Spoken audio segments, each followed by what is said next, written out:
Hi everybody, can you hear me? Hi, if you can hear me, maybe. Yes, yeah. All We can right. hear you perfectly. All right, yeah. I mean, we were trying out yesterday, and we had so much, challenges trying to make my audio work. And today, so grateful it's working.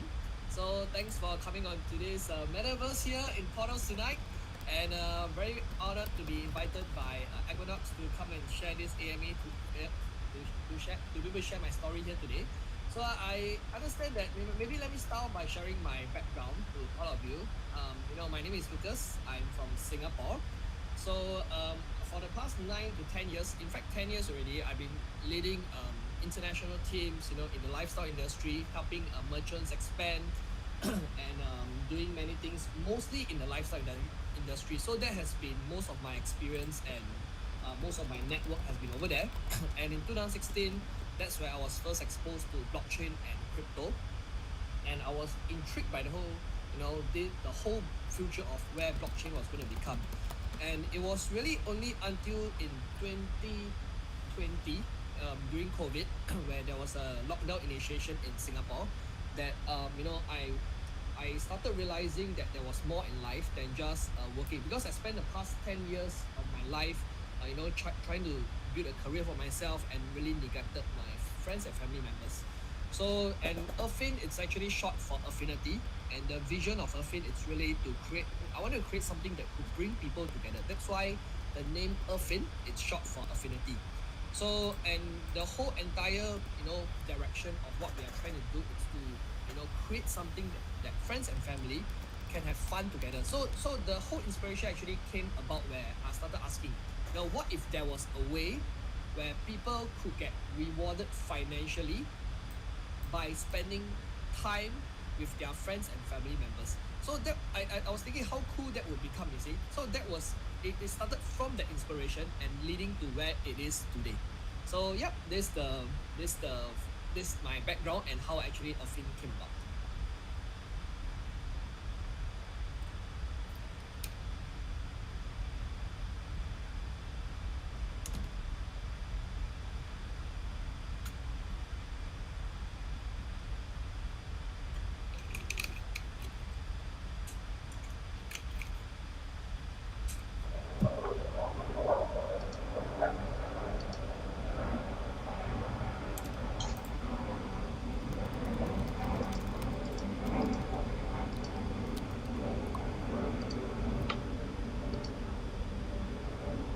All right, I might just take over there, Nox. All right, so I think the next question was, so what sets Affyn apart from any other blockchain games?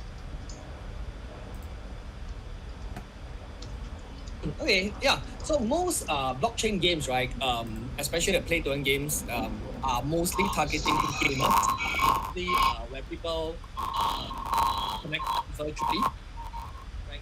So, okay, I think the background sound a bit loud. Just give us a second there. I think you're getting a lot of feedback there. Is it better? Yep. Yeah, better now. Perfect. Okay, great. Yeah. Okay, so you see, most games are all I think it's still loud, some backgrounds.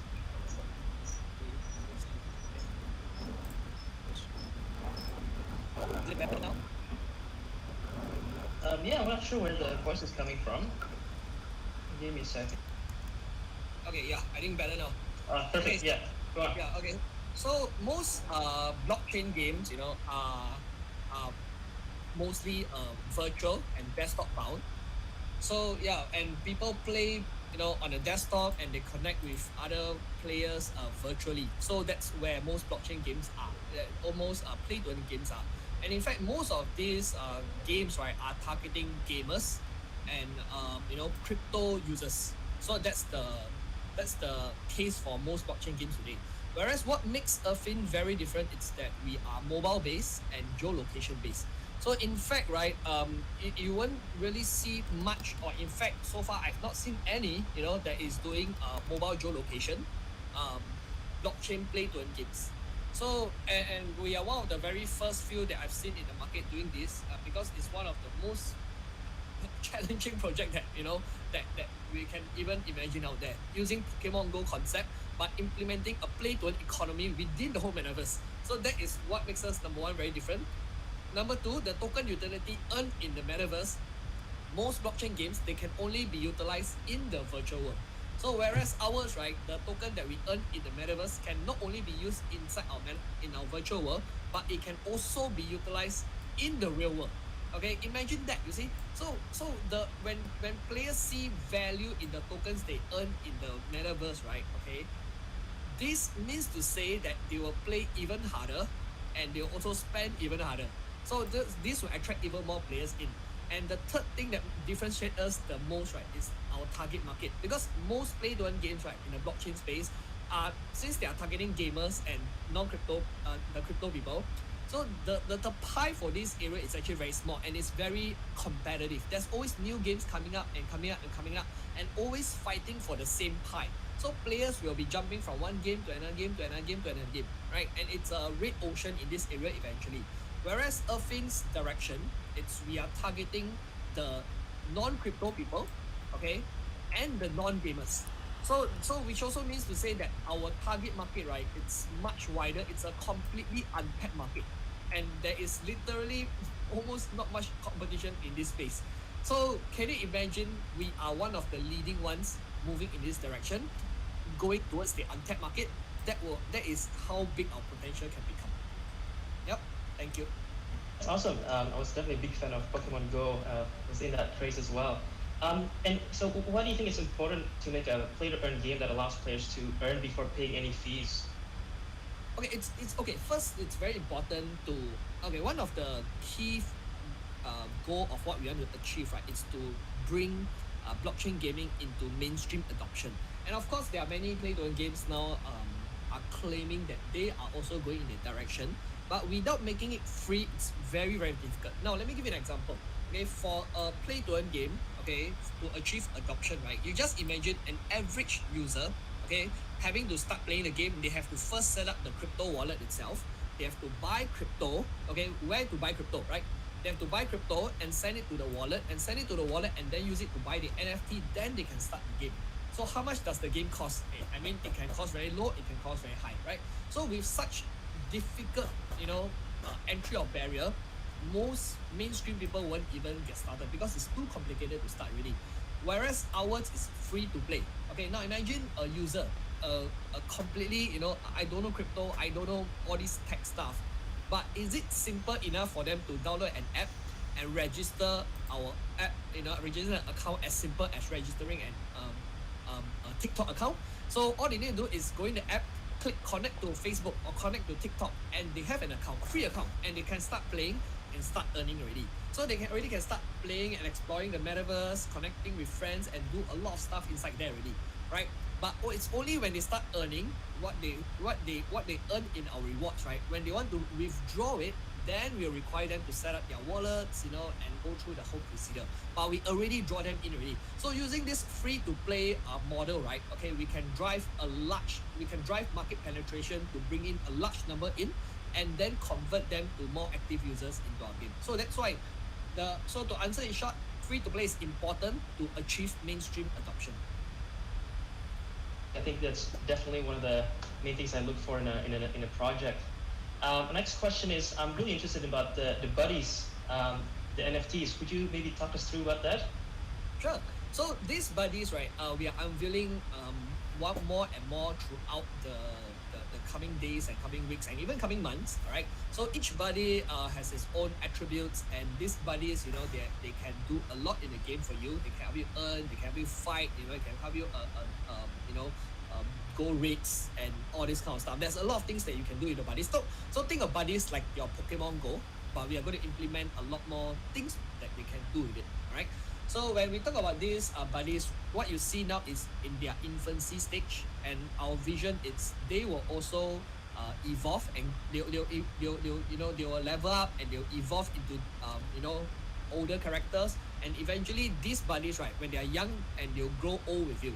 So we want to make it such that it's not just like a Pokemon Go, you catch them all and make it just a collection. We want the buddies, right, to have a relationship with the users, so that they will keep taking care of them. They will train them, and they will grow old with them. And in fact, right, one of our direction we want to do is to keep memories of them together. So like Facebook, they have the memories, right? Oh, you see, whoa, 5 years ago this was how I look like. So we will also want to do something like that, where we'll show, oh, this was me and my buddy, okay, 5 years ago. So we want them. So ultimately, right, as much we are also doing collection, but what we want to drive and prioritize is to help our users create a relationship with their buddies. That's why they are called buddies. And to further drive on this, right, is that the metaverse that we are building, right, Nexus, which is inside Affyn, is a training ground for the buddies. So what you do with your buddies in Nexus, right, is just the first stop to many things else, because we are building a multiverse out of the Nexus world. So what the buddies you do inside Nexus, right, okay, eventually, all right, you can also port it to other games of different genres with the same attributes. So which also means to say that the NFT character, the buddy that you own, right, okay, does not belong to the company.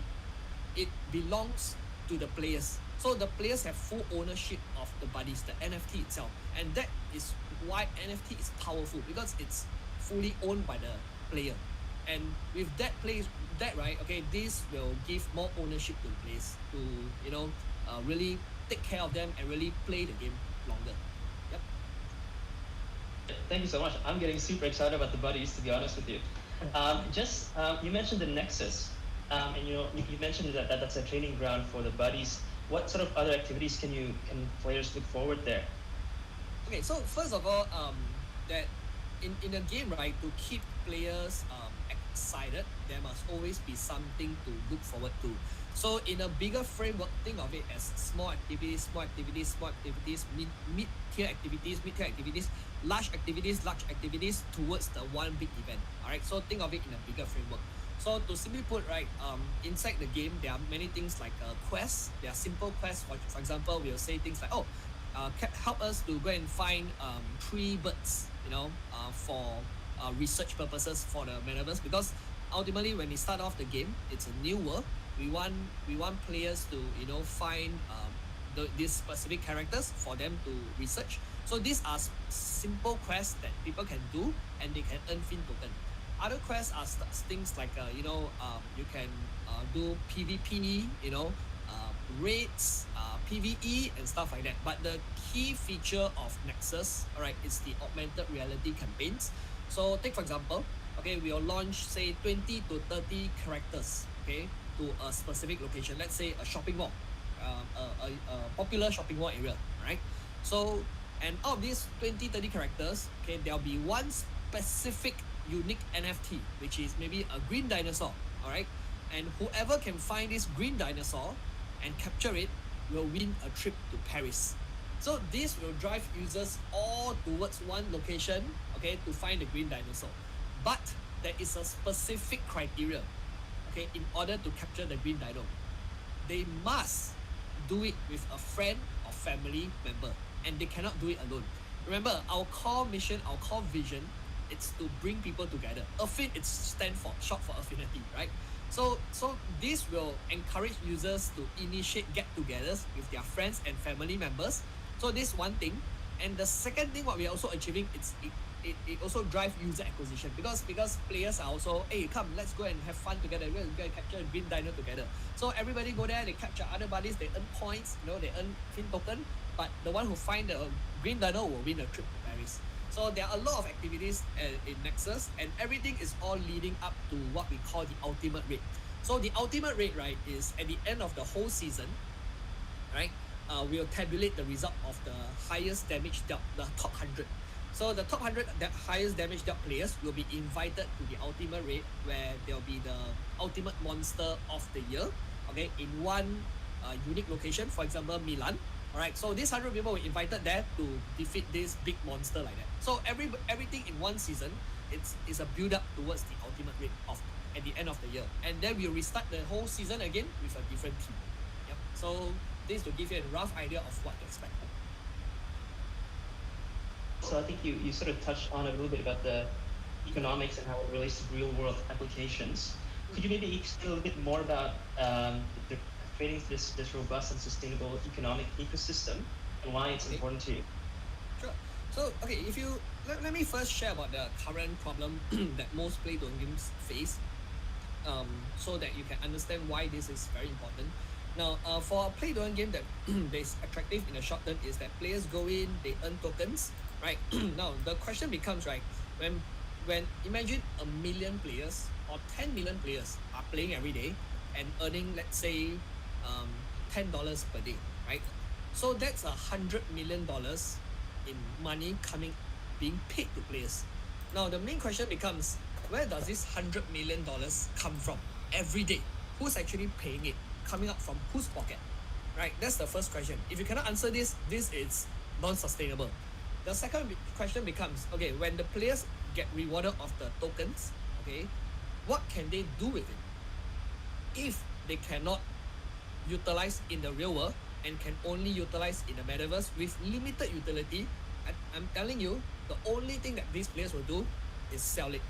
Now, when they sell it, the next question becomes, who are they selling it to, right?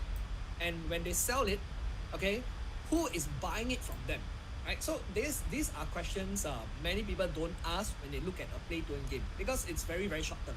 So when all these questions are not being answered, okay, it's something that eventually will collapse, like a pile of cards, right? So why is it very important to be sustainable? It's because at the end of the day, if the token rewards get less and less attractive, the players will leave the game to play something else already, and they'll leave, and your game will just, that's it. So if it's not sustainable long term, then the rewards are no longer attractive. So that's why it's so important. It sounds like you guys have thought about the economics quite a lot. And where do you sort of see yourself or Affyn in the future, I guess, in the next 5 years or 10 years or so? So yeah. So for Affyn, right, what I envision in the next 5 years, it's we will become one of the, not one of the top play-to-earn metaverse game in the world. Not number 2, not number 3, not the top 10. I see us in the next 5 years, in 5 years time, to be the number 1. Mainly, and the reason why I can be so confident, it's because of the direction that we are heading. Okay, first of all, we have already spent more than 1 year designing a detailed blueprint to create a sustainable game economy. So this puts us very, very far ahead, apart from from our competitors, which they didn't really thought of this when they were doing this, because most of them focus on the game first, then they try to figure out the play-to-earn economy didn't work. So whereas for us, we figured out this problem very early, even before the play-to-earn hype even existed. So now for us, right, we started working on this problem for 1 year, ensuring this foundation has to be set first before we go and do our fundraising round. So which also means to say our foundation has been set very, very strong. Now moving forward in the next 5 years, why I'm so confident we can be number 1 is because we have a very clear plan of driving user acquisition, using the lifestyle aspect of it, okay, driving traffic into our platform. Because you see, if you use the game aspect, right, okay, you're fighting with everybody. It's a very red ocean competitive space. But when you're using the lifestyle aspect of it as a funnel system, just imagine we are using something that everybody can relate. Lifestyle, dining, shopping, entertainment, travel. Everybody can relate to this. You drive them into the ecosystem, and then after that, let them utilize the tokens, let them realize the benefits of it, and then funnel them into the metaverse. So using this strategy, we will be able to bring in so much more users that all the games out there can do. And by doing this, right, we will easily have the biggest number in the whole, in terms of users, daily active users in our game as compared to every other game. So in 5 years time, I see us to become the number 1. I'm getting more and more excited here. Just speaking of the token, how can people get involved? And also, if people want to get the buddies, how can they go about that? Yep. Okay, so the token is called Fin, Fyn. It's Affyn, right? So Fyn is the token Fin. So how can it be purchased? Our IDO is upcoming in how many days? 3 days time. Of course, you can purchase on Equinox, right? So and on our 29th, it's will be our TGE date, our listing. But we'll be listing on QuickSwap, so players, you guys can purchase it there. But if we talk about later on, right, I want to give you an idea of what I'm envisioning, right? When the product is out, what I envision is that users, right, when they register an app, when they want to buy the token, I envision it such that they can use credit and debit card to buy it, okay, as if they are buying points like that, right? Without even realizing it's cryptocurrency or it's backed by blockchain. They don't have to realize because players and users and customers, they don't care all of this. What they want is to be entertained, and if there's value to them, and they want it to be simple. They don't care if it's back, what is blockchain or crypto or what. If it's of value to them, if they see value to the product, they will just pay for it. So I want it to be so simple, they don't even realize it's crypto or blockchain, and they will just buy it. And when these people buy it, these people are not thinking of selling. These people are buying and using. So when there's higher demand than sellers, I'm telling you, the Fin token, there's only 1 billion in supply. So what you're accumulating today is of very, very high value when this is being achieved. So how it can be used in the outside, in the in-game economy, right? Understand, because I've been in the lifestyle industry for over 9 years already, 9 to 10 years already. So most of my connections have been in this area, not just in Singapore but globally. So many of them, we know how to integrate such that our tokens can be utilized in their shops, in their merchants, and even their online applications, and we can easily access to thousands of merchants very, very quickly. So it's really how we want to do it and when we want to do it. But at the end of the day, the core business is the metaverse, the lifestyle aspect. It's the outlet for our players to utilize the token and also acts as a funnel system to drive users into the metaverse. So hope it clears that for you guys. Yep. Over to you, Yeah. Thanks, Lucas. So just we've got some community questions here, so they've been sort of so I'm happy to start with those. The first one is, so will Affyn focus initially in Singapore, being that's where you are from, and how will it if so, how will it expand to I guess globally? Okay, yeah. So first of all, Affyn is a Singapore registered company, but it doesn't mean we will be focusing in Singapore, right? Singapore is just a base for us, but we are positioned as a global company, and we are intending to go global. So first of all, our target market, it's I would say that it's Philippines. So the reason why we intend to start with Philippines first, it's because the demographics there, the people there, it's already very open to crypto, right? They are open to the concept of play to earn. They already know how to do it. They know how to play it. They know how to do crypto. We don't need to teach them. We don't need to educate them, and we don't need to convince them, right? So what we need to do is to ensure our business model works in the Philippines, right? Our user acquisition strategy works in Philippines, and if this country works, right, okay, we will be able to replicate the same model. It's a proof of concept. We'll be able to replicate this model into every part of the country, every part of the world easily, right? So if you ask me, where's the first target market? It's Philippines, but we want to very quickly go global. Yep. Next question is, so it's about the land in the Nexus. So will people who just sort of play the game be able to afford land just by playing the game, or they need to sort of make an initial investment like the investors, if that makes sense, or would they need to buy the coins first? Okay. Maybe let me share a little bit more details of the land to give everybody an idea. Yeah, that's good. Okay, so no, as a player, right, you come into the world, you not necessarily need to, own the land or buy the land. As a player, you can just play as usual. So think of it like you are really in the real world. Okay, you come into this world as a citizen. most people don't really own any land on Earth, right? It's really not necessarily. Okay, it's really more of those who wants to, you know, build build stuff. You know, they want to monetize on the next level. They want to do different things. Okay, then they can actually buy it, right? So is it affordable? I would say that prime locations. Okay.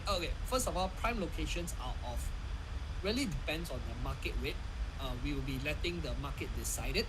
And this prime location lands, okay, for example, let's say you want to buy the area around Eiffel Tower, right? So the Eiffel Tower naturally is a prime location. It definitely costs more than the usual ones, and it's really determined by the market.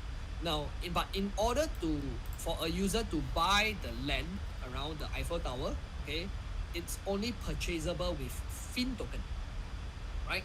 And we don't accept anything else other than our own native token. Now, when we don't when it's only in Fin token, right, which also means to say that when new users want to come in to buy land, they need to use fiat money or any other currency to buy Fin, then they can buy the land, which drives value of Fin token because money is coming in and flowing into an asset, which is the land. So whereas the normal land, right, that are non-prime, these are definitely affordable, right? But it also will come down to the market's perception of value. So of course, the higher the demand of the land, definitely the price of land will increase. It's just like how the real world works. So to answer it in conclusion, right, to buy land, it's only purchasable with Fin token, which makes Fin valuable. Okay. Secondly, prime locations are based on market rate. The rest of the normal one are definitely affordable, but will depend based on the demand of land. Great, thank you. Just going from that question, what are the benefits of being a landowner in the Nexus or the... Yep. Okay. So I don't know if you all know Monopoly, the game Monopoly, right? So Monopoly, it's the board game. If let's say somebody comes to, let's say you bought this land area, right? Somebody roll the dice and come to your land. Okay, you take money, right? So same thing. Let's say you own the land around let's say the Eiffel Tower, right? Okay, all activities around the Eiffel Tower, all the raids, all the PVE event, PvP event, anything that happens over there, you will earn a percentage of all rewards that happen on your land because you are the landowner. That's number one. Number two, landowner has the rights to build structures. So these structures can be in the form of games, shops, rest stops, or basically providing a service to other players so that they can monetize. The third thing is this land, you can use it to do as a landowner, right? Okay, you can organize raids, campaigns, and ask people to come to your place and capture this NFT and character like that. So that's the third thing. Fourth thing you can do is you can do advertisement. You can advertise. You can charge people and say, oh, you can advertise on my land, put your building, put your branding, and you can charge them advertising fee. And the fifth thing you can do is you can also lease the land. So there are people who say, I'm not a player. I don't want to play the game, but I want to make money, right? So I can buy the land as a landowner and I lease it to big companies to go and do whatever they want to do and charge them a weekly, monthly, or daily rental. So the more use cases the land has, the more valuable the land will be. And the more valuable the land will be, the more valuable Fin will be. Thank you so much. So the last question that we have is, so will there be a marketplace for caught NFTs? And it's actually a two-part question here. Maybe we'll answer that first. How can people trade their NFTs that they've caught? In the beginning or later, there'll be a marketplace for people to trade. They can buy. Oh, perfect. All right, cool. So you don't have to go to OpenSea or something like that. You guys will have your own, or? Yep. So same person here. The second part of the question is, can you touch a bit on how the foundation fund will be spent, considering it is the biggest portion in the tokenomics? Yeah, sure. Okay, so the foundation fund, it's primarily used to reward players. Especially you see the play to earn aspect of it, right? Second, they'll be used to reward creators and also the artists. So to give you so what it does is it reward creators for NFT contests, it reward creators for mini games, it will reward users for completing quests in the game, users for participating in raids, engaging PvP and PvE in the game. Will be used to reward players for visiting landmarks, reward players for collection of buddies, reward to support our loyalty program, campaigns and events like scavenger hunts, and those like in collaboration with our B2B partners, and to incentivize merchants to grow and drive new users into our Affyn ecosystem, and many other activities that basically support the growth and development of the community and ecosystem. Ultimately, it's really to support the growth and development of the Affyn ecosystem. Okay. Have you got time for some more questions or? Sure. Yeah. All right, guys. If you guys want to ask a few more questions, please post them. You can go on the bottom left corner. You can see a text box there, and just have your questions typed in there. You can choose. I saw somebody talk about wine company, right? Is it wine company? Yeah, the partnership with wine company means that in future we'll be able to buy products from them using Fin. Will be another partnership from different domains like this. Okay, maybe let me talk about the real world application aspect of it and how we're going to do it. So we're going to break this into 3 phases, right? So phase 1, we're going to do online integration. Now, because I've been working with some companies in the past few years on and understanding how it actually works. So some of these companies have access to thousands of merchants behind them. For example, there are like 3,000 to 4,000 well-known brands that are behind them. So what we can do is Affyn can partner with them and integrate our token to be able to use in all their merchants, in the thousands of all these merchants. All right, we are talking about companies like Nike, Under Armour, Expedia, Agoda, all of this, all well-known brands. And from a front end interface, from a user experience interface is what people see is, whoa, I can use it in Nike, Under Armour, all this. So to users it's relatable, it's simple. Okay, that's what's happening on the front end. In the back end, it's an integration with our partner into all their back end merchants. All right, so this is one. There are many companies like that out there, and we are in talks with some of them already. Some of them you already know them, but I won't mention their name. But we can do with travel and maybe even shopping and stuff like that. That our tokens can be used in that can be integrated with them and be utilized in their merchant component. So phase 1 of online integration is the simple part. All right. Second part is we're going to do curated travel. So curated travel is also one of my expertise, but the issue with COVID, that's the only challenge right now that we may be facing. That will be really based on the COVID situation. And the third part will be physical merchant integration. That will be the toughest and the most challenging part of it. So that will be the last phase of our integration for our lifestyle aspect of it.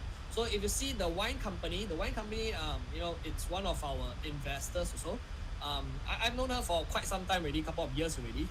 They are one of the pioneers in Singapore, one of the largest wine shop I know, in this area called Dempsey Hill.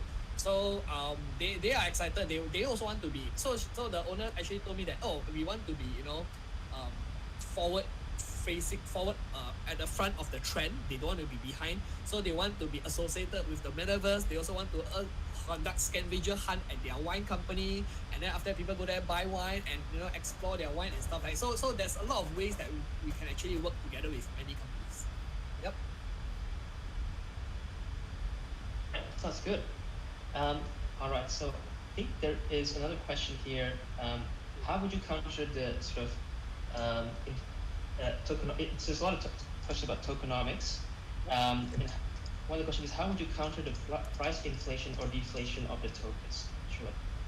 If you could. Price deflation of the token. I mean, the first thing is there's no inflationary issue since there's only 1 billion Fin token in place. So we already won't have the problem of inflation. Second, okay. Now it's really about how you create value of the tokens itself already. And in really to create value, right, is to not easily give it out free. So first of all, there are many projects out there, they will say, you stake Fin token and you get Fin token, right? And that's not something we want to do because you create an unnecessary bubble. That's first thing. Second thing, it's our entire focus, right, is not to come up with gimmicks to drive value of the token. Our whole focus is to develop products of value that consumers want. You see, when we do this, right, when consumers want the product, they have no choice but to buy Affyn token in order to get the product.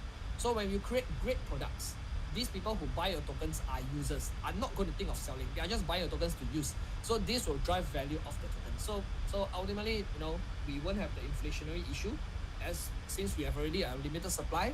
We are not creating some unnecessary sticking bubble issue, and our focus is to create, and we are not creating gimmicks to here and there, but at the end of the day, we are creating products of value. So the other question is, so you said that Affyn's gonna start in Singapore and move over to the Philippines, but for those who live anywhere else in the globe, would they still be able to get involved and play the game? Yeah, definitely. When we talk about Philippines first, right, is that we'll be using that as our focus to test run to create a proof of concept. But at the end of the day, it's we are opening up to the rest of the world. Our players can start playing. So because this game is a progressive build up, you know what I mean. So and it won't be one shot. Oh, everything is ready just like that. It's since we are building this, there has to be a build up, and it'll take time. And Philippines is just the first place where we start to test run things and see if things works and stuff like that. So the rest of the world will be able to play. Just that Philippines will be our first focus. All right. Great, guys. So if there's no more questions, happy to end the AMA. What do you think, Lucas? I'm up to you. Up to you. I can be answering questions if you like me to. Yeah, sure. Any more questions, guys?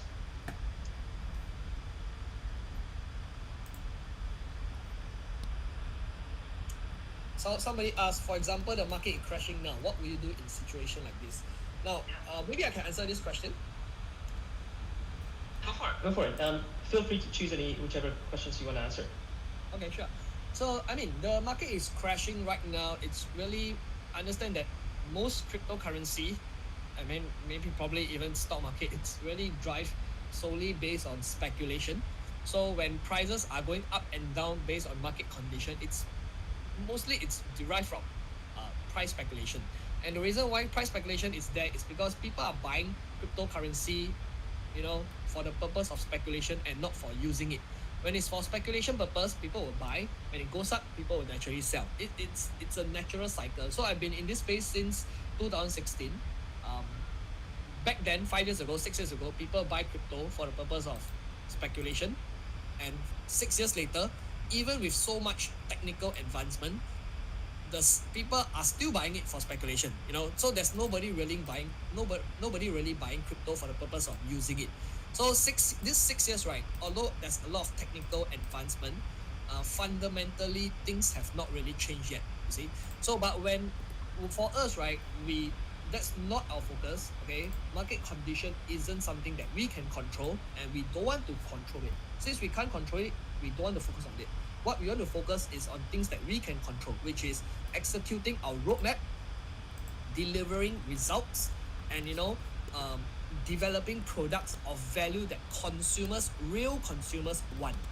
And when these people buy the token, right, okay, for the product, these consumers don't care about market condition. You understand? They won't sell when things are bad, because they buy to use it. You understand? So we are not postponing our TGE or market condition is bad, we do this or that. No, that's not what we're going to do. We're going to focus on delivering products of value that consumers want. And this is something that is how you differentiate a project of substance and everything else that is based on speculation. So I hope you understand what is our focus, and market condition won't deter our roadmap and what we intend to do. Yep. I 100% agree with that. I think launching at this state of the market is definitely a sign of strength. All right. Any more questions, guys?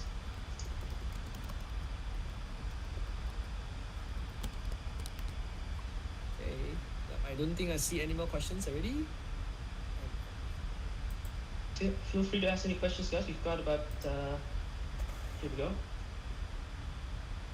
Can player travel to other regions? So maybe you have to answer that one, Lucas. I think Sure. maybe it's Yeah. Okay. So we are talking about spoofing, right? You know, the cheat function and everything that people do in Pokemon Go. So we actually are exploring a protocol right now to overcome this issue using zero. I don't know what's the technical term. Some zero knowledge thing to overcome the GPS spoofing issue. Okay, we are exploring that option. That's the first thing. Second thing that we are trying to do is to fix our game mechanics such that there is no advantage in what we say spoofing, right? So such that, you know, there is no like, oh, let's say you spoof and you fly from Singapore to the US to catch some specific character. There is no advantage by spoofing. So when there's no advantage to spoof, you know, then it actually discourage people to do this. So Yes, we are right. using a two directional approach to overcome this issue. Perfect. I've got a question for you, Lucas. More about gameplay. Will there be ways to sort of breed your buddies and have, you know, eggs and sell it in the secondary market, anything like that? Yeah. So let's say you how to say you help your buddy level up and grow, you know, evolve and stuff like that. So it becomes more and more valuable. And of course, you can definitely you can put it up for market, and in fact, people can make bid to buy your NFT, and you can sell it to them. Up to you. It's really based on demand. Yep. All right. So I'm having some trouble reading through the text here, but feel free to answer any questions you have. I can't seem to see the text. Yeah, same here. So, yeah, I think if that's all the questions, guys, we might just end it there if that's okay with you, Lucas. Yep. I'm really excited about this. Yeah. Okay, we've Cool. seen so many people in here. Yeah, it's gonna be crowded. All right. Hope you enjoyed this format, being the first AMA in the metaverse. Yeah. So yeah, I guess on behalf of the whole Equinox community, thank you so much for your time today, and we look forward to the IDO. Remember, guys, it's on the 28th of January, so just in about 3 days on Equinox Launchpad. Great. Anything else to say, Lucas, before we head off? Yeah, I mean, thanks everybody for coming on to this unique AMA. It's my first time. So, and thank you, Equinox, for inviting me to come share, you know, our project and share about my background. And really amazing questions here. And I really had a lot of fun. I'm seeing a lot of people jumping on each other's head. And looking forward to an amazing year of 2020 together. Thank you so much, Lucas. Looking Cheers, forward Lucas. to getting my first buddy. Thank you. Bye-bye. Bye-bye. See you. Let's play together. $100 soon.